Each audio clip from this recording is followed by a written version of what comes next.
சின்ன மருமகள்ல அடுத்து என்ன நடக்க போகுது அப்படின்னு பாத்தீங்கன்னா இங்க பார்த்தா இந்த காவியா பேச்சு கேட்டுட்டு போஸ் வந்துட்டு செய்து கொடுத்த பார்ட்டியில கலந்துக்க முடியாம தவிச்சு அந்த காவியா விட்டு வர்றதுக்கு 1 மணி நேரத்துக்கு மேல ஆகிருது.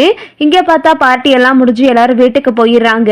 அப்புறம் மறுநாள் செய்து கேக்குறாரு, என்ன என்ன போஸ் நேத்தன லேட் ஆயிடுச்சா அப்படின்னு கேட்கவும், ஆமாண்ணே அவ போனா அது இதுன்னு சொல்லி லேட் ஆக்கி விட்டுட்டா, இன்னைக்கு பார்ட்டி வச்சுக்கிறோனே எதுவும் தப்பா நினைச்சுக்கிறாதீங்க அப்படின்னு சொல்லும்போது, சரி போஸ் நேத்து மாதிரியே நம்ம எல்லாருமா சேர்ந்து பார்ட்டி வச்சிருவோம், நீ அதே இடத்துக்கு வந்துரு அப்படின்னு சொல்லிட்டு எல்லாருமா சேர்ந்து அதே இடத்துல கூடுறதுக்காக சேது வந்துட்டு பார்ட்டிக்காக கருப்பு கிட்ட சொல்லிடுறாரு. அப்புறம் பார்த்தா இங்க தமிழும் மலரும் சேர்ந்து, அக்கா நம்ம இப்பவே போயிட்டு நம்ம காலேஜுக்கு போவோம், உங்க டுட்டோரியல் காலேஜ்ல போயிட்டு உங்களுக்கு இப்போ அட்மிஷன் போட்டுருவோம்க்கா அப்படின்னு சொல்லும்போது, என்ன தமிழ் உடனே வா அப்படின்னு கேக்குறாங்க. ஆமாக்கா நம்ம இப்ப போனாதான் கரெக்டா இருக்கும், எது செஞ்சாலும் உடனே செஞ்சிடணும், வாங்க நல்லா சாமியை கும்பிட்டுக்கங்க 2 பேரும் கிளம்புவோம் அப்படின்னு சொல்லிட்டு தமிழ் வந்துட்டு நம்ம மலரை கூப்பிட்டுட்டு கிளம்புறாங்க. கரெக்டா சேது வர்றாரு. என்ன 2 பேரும் எங்க கிளம்பிட்டீங்க அப்படின்னு கேட்கவும், அது மாமா 12வது படிக்கணும்ல, அதனால டுட்டோரியல் காலேஜ்ல தமிழ் சேர்த்து விடுறேன்னு சொன்னா அப்படின்னு சொல்லும்போது, நல்ல விஷயம், வாழ்த்துக்கள், நீ நல்லா படிச்சு பெரிய ஆளா வரணும், தனம் நீ பாத்துக்க, நான் கிளம்புறேன் அப்படின்னு சொல்லிட்டு தமிழ் கிளம்பி போயிடுறாங்க. அப்புறம் பார்த்தா அங்க தமிழ் வந்துட்டு மலருக்கு அட்மிஷன்லாம் போட்டு நீங்க நாளைக்கு வாங்க அப்படின்னு சொல்லிடுறாங்க. சரின்னு சொல்லிட்டு ரொம்பவே சந்தோஷமா 2 பேரும் வீட்டுக்கு வந்துட்டாங்க. வீட்டுக்கு வந்ததுக்கு அப்புறம், ரொம்ப நன்றி தமிழே, நீ எனக்காக இவ்வளவு தூரம் பண்ணிருக்க அப்படின்னு சொல்லும்போது, அக்கா எதுக்குக்கா எனக்காக நன்றி சொல்றீங்க, நீங்க என்னோட அக்கா, நீங்க எனக்கு கூட பிறந்த மாதிரி தான், அதெல்லாம் நீங்க எனக்கு நன்றி சொல்லி என்ன வேற ஆளா நினைக்காதீங்க அப்படின்னு சொல்றாங்க. அப்புறம் பார்த்தா அப்பத்தா வந்து, என்னடி 2 பேரும் சோடி போட்டுட்டு எங்கடி போயிட்டு வர்றீங்க அப்படின்னு கேட்கவும், அது அம்மாச்சி அக்கா படிக்கணும்னு சொன்னாங்கல்ல, அது சம்மந்தமா காலேஜில் அன்னைக்கு நல்ல நாளாக இருந்துச்சு, அட்மிஷன் போட்டு வந்துடலான்னு சொல்லிட்டு நான் தான் கூட்டிட்டு போனேன் அப்படின்னு சொல்லும்போது, நல்ல விஷயம் பண்ணடி, நீ நல்லா படிச்சு பெரிய ஆளா வரணும், உன்னோட வாழ்க்கையை நினைச்சுதான் எனக்கு கொஞ்சம் கவலையாவே இருந்துச்சு, இப்போ எனக்கு எந்த கவலையும் இல்லை மலரே அப்படின்னு சொல்லிட்டு அப்பதான் சொல்லிக்கிட்டு இருக்காங்க. அப்புறம் பார்த்தா எங்கிட்டு கருப்பு வந்துட்டு பார்ட்டிக்கான ஏற்பாடெல்லாம் பண்ணிட்டாரு. தமிழ் வந்துட்டு காலேஜுக்குலாம் போயிட்டு வந்துடுறாங்க. நைட்டு வந்துட்டு தமிழ் வந்துட்டு சாப்பிட்டுக்கிட்டு இருக்காங்க. எங்கடி உன் மாமாவை காணா அப்படின்னு தனத்துக்கிட்ட கேட்கவும், அது மாமா நேத்து பார்ட்டிய போஸ் மாமா வரலைன்னு சொல்லிட்டு திரும்பவும் இன்னைக்கு பார்ட்டி கொடுக்க போறாராம் அப்படின்னு சொல்லும்போது, ஓஹோ ரொம்ப குளிக்கிறாரு போலயே இவரு அப்படின்னு சொல்லிட்டு தமிழ் திட்டிக்கிட்டு இருக்காங்க. அங்க பார்த்தா சேது வந்துட்டு எல்லாரையும் கூப்பிட்டு பார்ட்டி வச்சுக்கிட்டு இருக்காரு. எல்லாரும் கண்ட மணிக்கு குடிச்சிட்டு அங்கங்க விழுந்து கிடக்காங்க. இங்க சேது கேட்கிறாரு போஸுக்கிட்ட, அந்த வண்டுகிட்ட இருந்து நீ எப்படி அந்த விதையை எடுத்த அப்படின்னு சேது கேட்கவும், அது வந்தானே, அது அந்த வண்டை அப்படியே பிடிச்சி தூக்கி நான் அந்த பச்சைலைய அப்படியே எடுத்துட்டேனே, அந்த இலையில இருந்துச்சுல அதை தான் எடுத்தேன் அப்படின்னு சொல்லும்போது சேதுவுக்கு சந்தேகம் வருது. அப்போ இவன் மருந்து எடுக்கல, இந்த முறையிலேயே நம்ம மருந்து எடுத்தோம் அப்படின்னு சொல்லிட்டு சேது நினைச்சு பாக்குறாரு. கண்டிப்பா போஸ் மருந்து எடுத்திருக்கவே முடியாது அப்படின்னு சொல்லிட்டு சேதுவுக்கு ஒரு ஞாபகம் வருது. போஸ் குடிபோதையில உளறது அவனுக்கே தெரியல.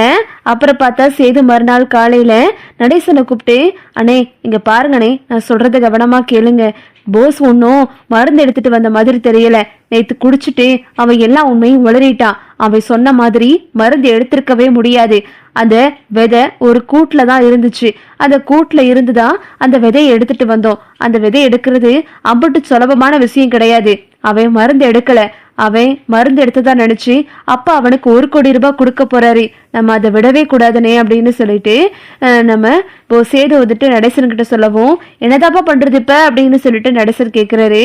இப்போ நம்ம உடனேயே அந்த கிராமத்துக்கு போனோம், அங்க ஏதாவது நமக்கு துப்பு கிடைக்குதான்னு பாக்கணும் அப்படின்னு சொல்லிட்டு சேது நினைச்சுக்கிட்டு இருக்காரு. அப்புறம் பார்த்தா நடேசன் சொல்றாரு, சரி வாப்பா சேது நம்ம கிளம்புவோம் அப்படின்னு சொல்லவும், சரினே அங்க போயிட்டு அங்க உள்ள மக்கள் கிட்ட எல்லாம் விசாரிச்சு கேட்போம் அப்படின்னு சொல்லிட்டு சேதுவும் நடேசனும் சேர்ந்து அந்த சிறுமலை கிராமத்துக்கு போறாங்க. இங்க பார்த்தா தமிழ் வந்துட்டு காலேஜுக்கு கிளம்பி போயிட்டாங்க. தமிழுக்கும் வந்துட்டு இந்த உண்மையை எப்படா நிரூபிக்கிறது அப்படின்னு சொல்லிட்டு ரொம்ப பதட்டமாவே இருக்காங்க. நிறைய வழியில யோசிச்சுக்கிட்டு இருக்காங்க. இங்கிட்டு சேது வந்துட்டு சிறுமலைக்கு போயிடுறாரு.